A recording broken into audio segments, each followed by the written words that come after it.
more she ignored his advances, the more obsessed he became. He knew he had to change his approach to win her over. This time he decided to be patient, to play the long game. Instead of showering her with attention like before, Chima pulled back. He stopped following her around and barely spoke to her when they crossed paths. It didn't take long for Adana to notice the change. She had expected him to keep trying, but now he seemed distant, almost uninterested. The shift in Chima's behavior worked. After days of watching him from a distance, Adana became curious. She approached him one evening as he sat outside his hut, sharpening his tools. "You've been quiet lately," she remarked, her tone calm but curious. Chima simply nodded, keeping his answers short and his face expressionless. He knew this would draw her in.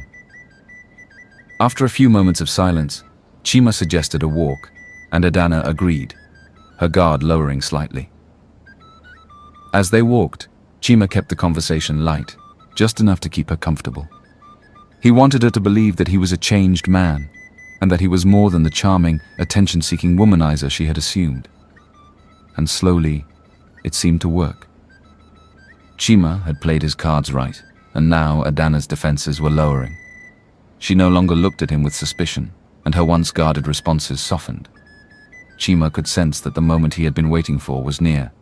His patience had paid off. One evening, as the sun was setting over the village, Chima decided it was time to act. He invited Adana to his hut, saying they could share a quiet evening together. Adana, now more comfortable around him, agreed.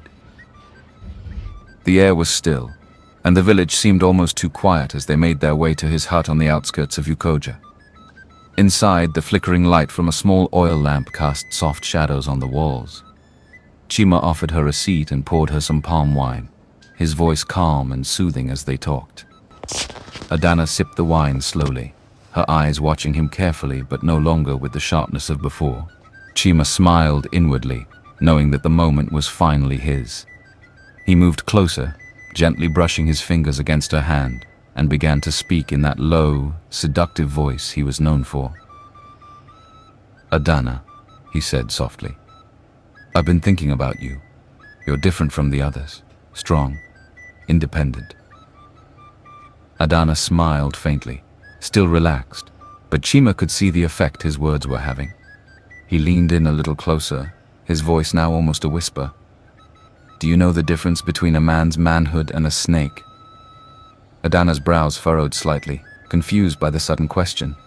She opened her mouth to respond, but before she could say anything, Chima began to whistle. The sound was soft at first, barely noticeable, but it grew louder, filling the room with an eerie tune.